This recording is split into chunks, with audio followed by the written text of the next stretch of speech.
अथ श्रीमद् रामायणे आदिकाव्ये सुन्दरकाण्डे सप्तचत्वारिंशः सर्गः। सेनापतीन् पञ्चशतु प्रमापितान् हनुमता सानुचरान् सवाहनान् समीक्ष्य राजा समरोद्धतोन्मुखम् कुमारमक्षं प्रसमैक्षतग्रतः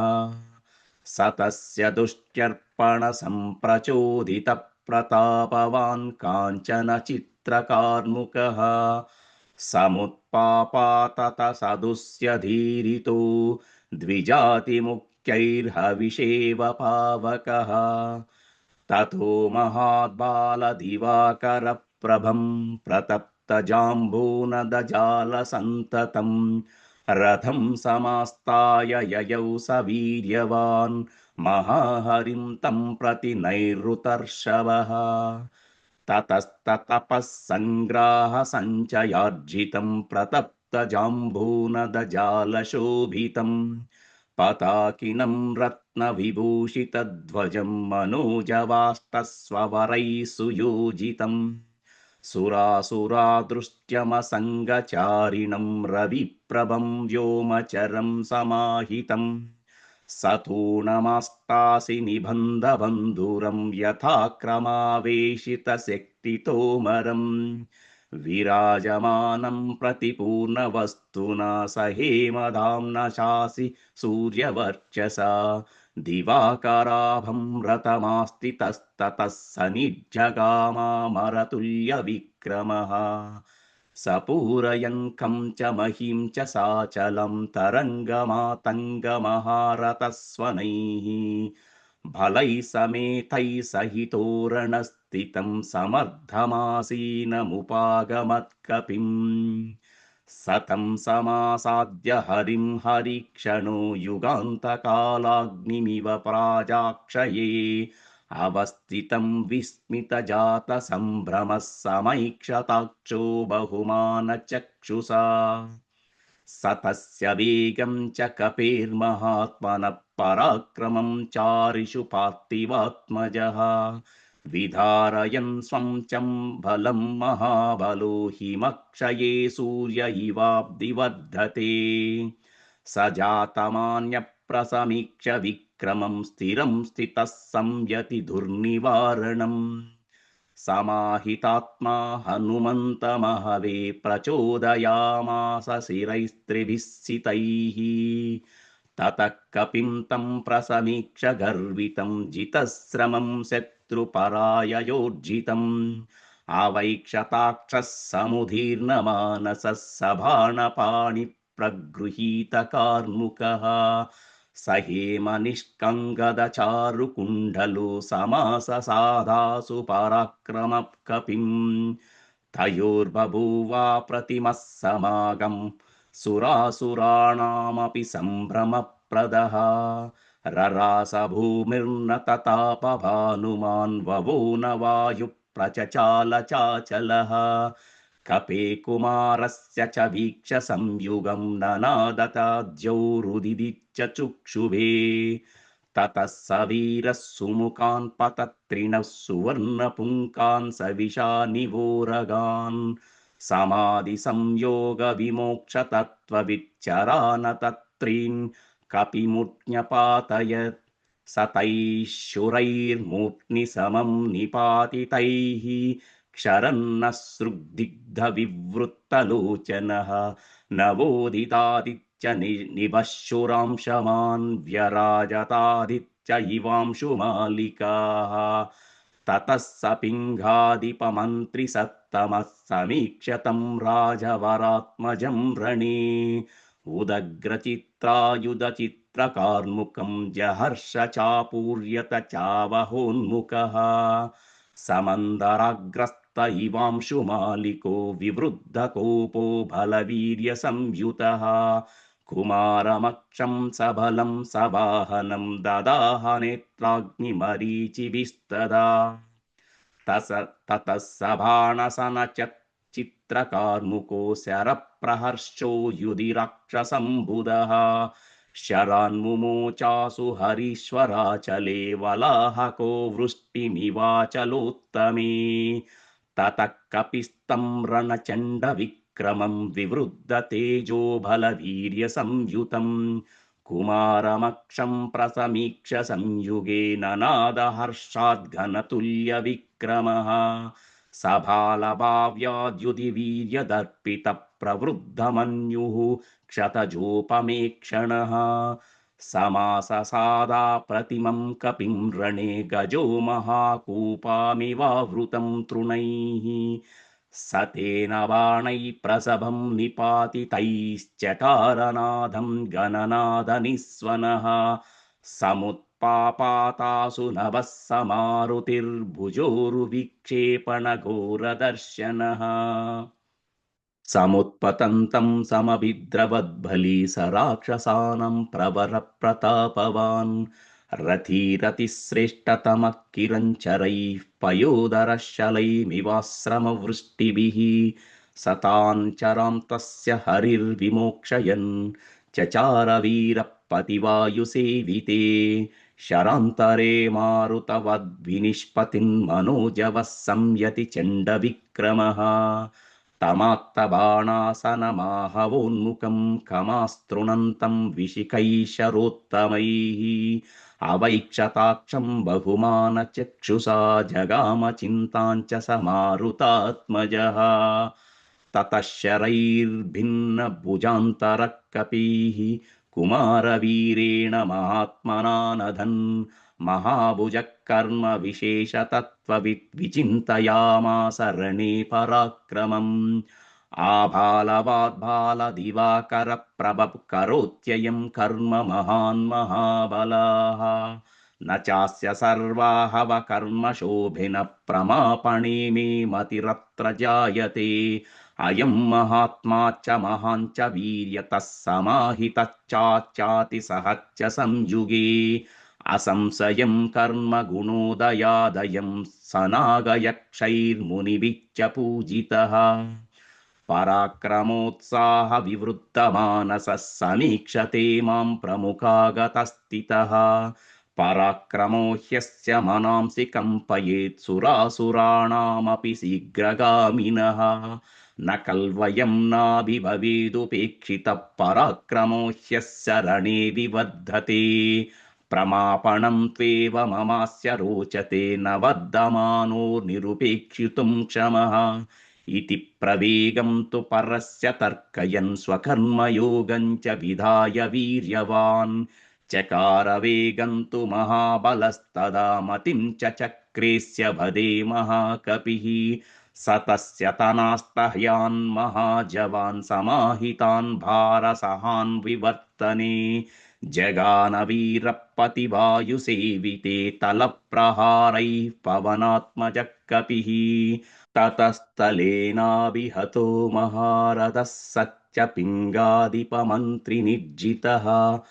प्रभग्ननीडपरिमुक्तकूभूरपपात भूमौ हतवाजिरम्भरात् सतं परित्यज्य महारथो रथं सकार्मुकः खड्गदरक्कमुत्पतन्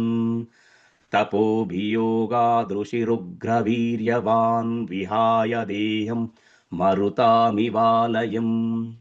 ततः कपिस्तं विचिर्यन्तमम्भरे पतत्रिराजानिलसिद्धसेविते समेत्य तं मारुतुल्यविक्रमक्रमेण जग्राह सपादयोर्दृढम् सतं समाविद्य सहस्रशः कपिं महोरगं गृह्यायिवण्डजेश्वरः मुमोच वेगात् पितृतुल्यविक्रमो महीतले संयति वानरोत्तमः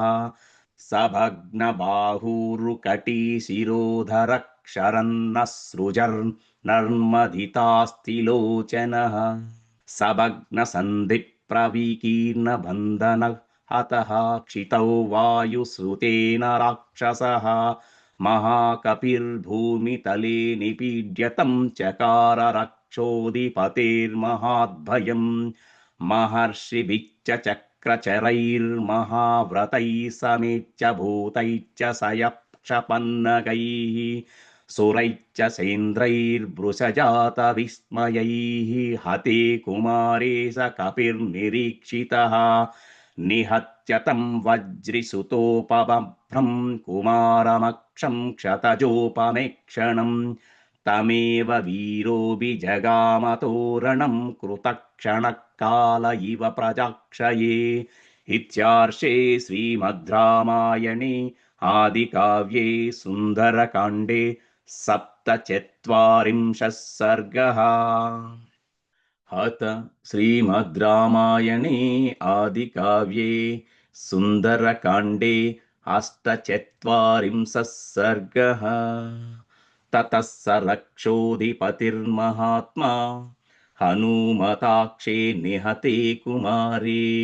मनः समाधाय तदेन्द्रकल्पं समादिदिदेशेन्द्रजितं सरोषम् त्वमस्त्रविचस्त्रविदां वरिष्ठः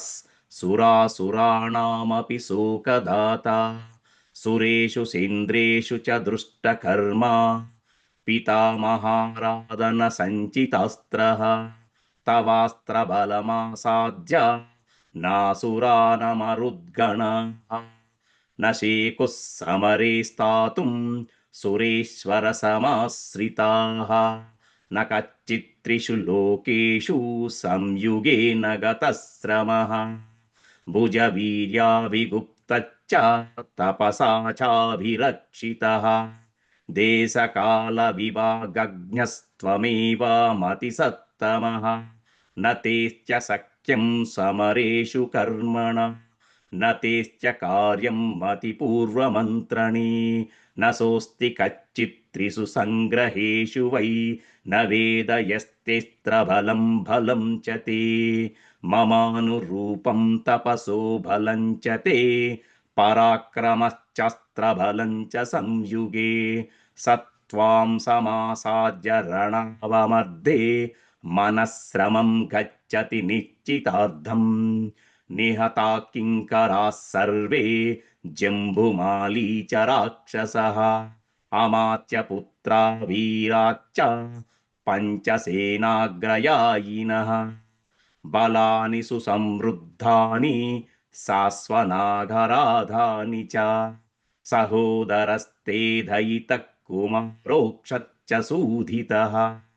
न हि तेष्वेव मे सारा यस्त्वय्यरिनुषूधन इदं हि दृष्ट्वा मतिमन्महद्बलं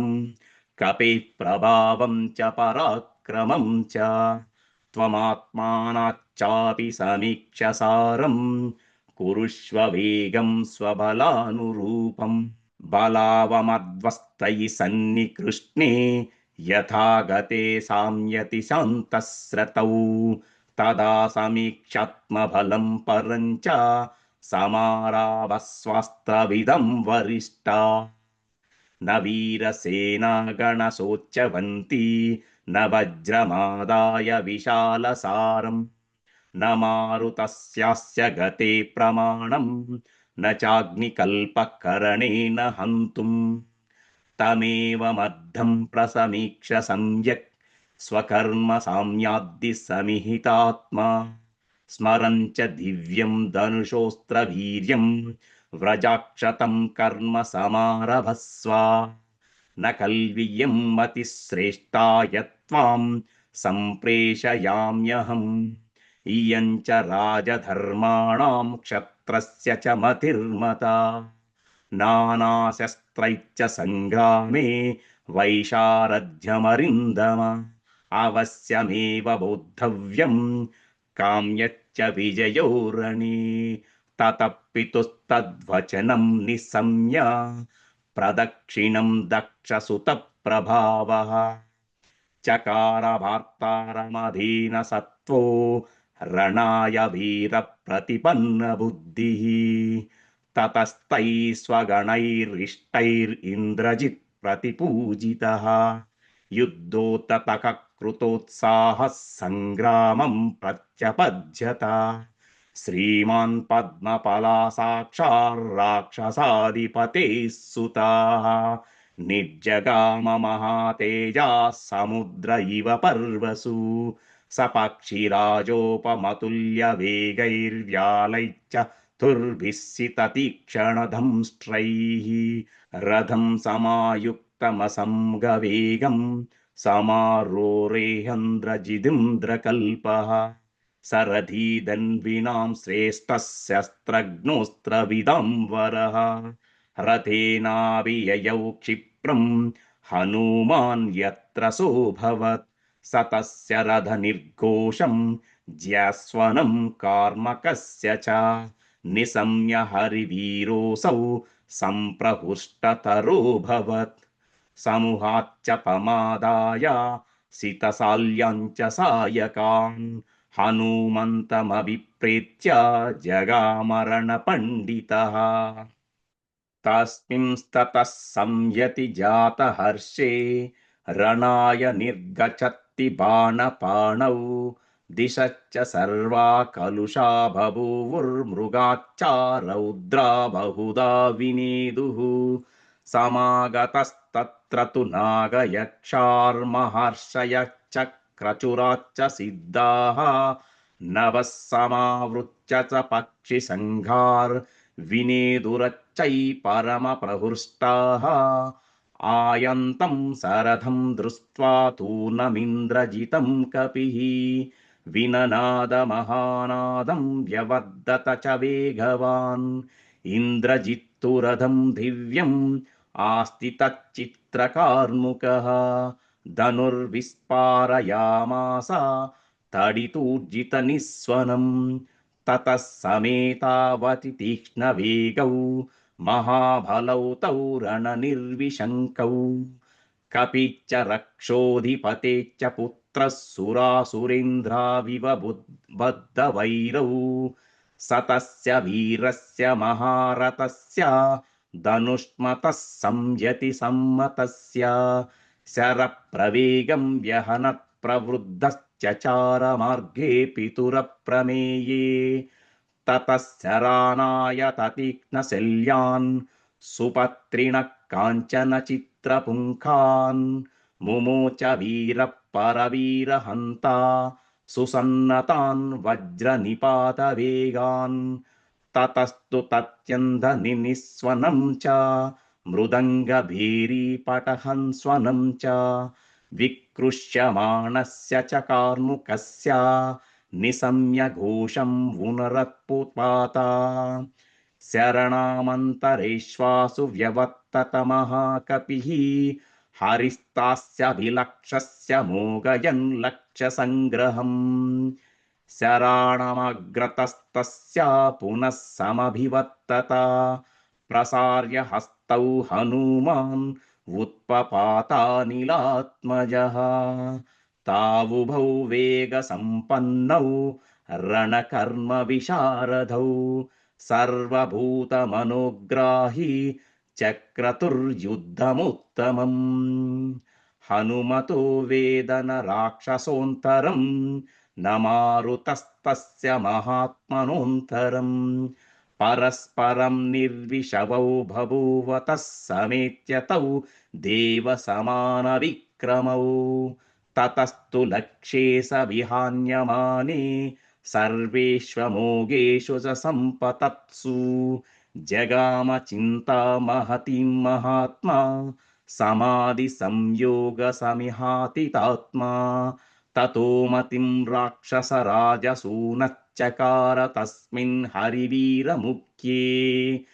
अवध्यतां तस्य कपे समीक्ष्य कथं निगच्छेदति निग्रहार्थम् ततः पैतामहं वीरः सोऽस्त्रमस्त्रविदां वरः सन्तते सुमहातेजस्तं हरिप्रवरं प्रति अवध्योऽयमति ज्ञात्वा तमस्त्रेणास्त्रतत्विवत् निजग्राह महाबाहुर्मारुतात्मजिमन्त्रजित् तेन बद्धस्ततोस्त्रेण राक्षसेन स वानरः अभिमन्निर्विचेष्टश्च पपात च महीतले ततोत बुद्ध्वा स ततस्त्रबन्धम् प्रभो प्रभावाद्विगतात्मवेगः पितामहानुग्रहमात्मानश्च विचिन्तयामास हरिप्रवीरः ततस्त्वायुम्भवैर्मन्त्रैर्ब्रह्मास्त्रमभिमन्त्रितम् हनुमान् चिन्तयामास वरदानं पितामहात् न मेऽस्य बन्धस्य च शक्तिरस्ति विमोक्षणे लोकगुरो प्रभावा इत्येव मत्वा विहितोऽस्त्रबन्धो मयात्मा योनेरुनुवर्तितव्यः स वीर्यमस्त्रस्य कपिर्विचार्य पितामहानुग्रहमात्मनश्च विमोक्षशक्तिं परिचिन्तयित्वा पितामहाज्ञमनुवर्तते स्म अस्त्रेणापि हि बन्धस्य भयं मम न जायते पितामहमहेन्द्राभ्यां रक्षितास्यानिलेन च ग्रहणे चापि रक्षोभिर्महान् मे गुणदर्शनः राक्षसेन्द्रेण संवादस्तस्मात् गृह्णन्तु मां परे स निश्चितार्थः परवीरहन्ता समीक्षकारी विनिवृत्तचेष्टः परैप्रसाह्याभिगतैर्निगृह्य ननादत्तैस्तैः परिवत्स्यमानाः ततस्तं राक्षसा दृष्ट्वा निर्विचेष्टमरिन्धमम् बबुन्दस्सनवल्कैश्च द्रमुचीरैश्च संहतैः सरोचयामास परैश्च बन्धं प्रसह्य वीरैरभिनिग्रहं च कौतूहलान्मां यदि राक्षसेन्द्रो द्रंष्टुं व्यवस्येदिति निश्चितार्थः सबन्धस्तेन वल्केन विमुक्तोऽस्त्रेण वीर्यवान् अस्त्रबन्धस्य चान्यं हि न बन्धमनुवर्तते अतेन्द्रजित्तु द्रुमचीरबन्धं विचार्य वीरः कपिसत्तमं तं विमुक्तमस्त्रेण जगाम चिन्तां नान्येन बद्धो ह्यनुवर्ततेऽस्त्रम् अहो महत्कर्म कृतं निरर्धकं न राक्षसैर्मन्त्रगतिर्विमृष्टा पुनश्च नास्त्रे विहतेऽस्त्रमन्यत् प्रवर्तते संशयिता स्म सर्वे अस्त्रेण हनुमान् मुक्तो नात्मानमवबुध्यत कृष्यमाणस्तु रक्षोभिस्तैश्च बन्धैर्निपीडितः हन्यमानस्ततः क्रूरैर्राक्षसैः काष्ठमुष्टिभिः समीपं राक्षसेन्द्रस्य प्राकृष्यत स वानरः अदेन्द्रजित्तं प्रसमीक्ष्य मुक्तम् अस्त्रेण बन्धं द्रुमचीरसूत्रैः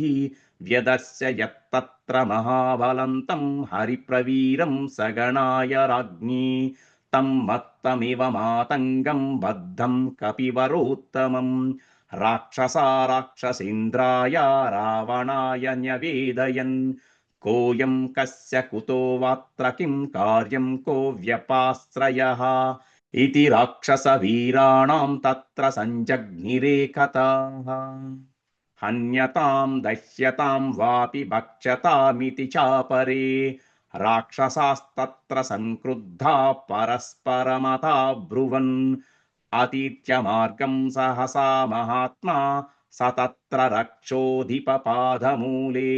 ददर्श राज्ञः परिचारवृद्धान् गृहं महारत्नविभूषितं च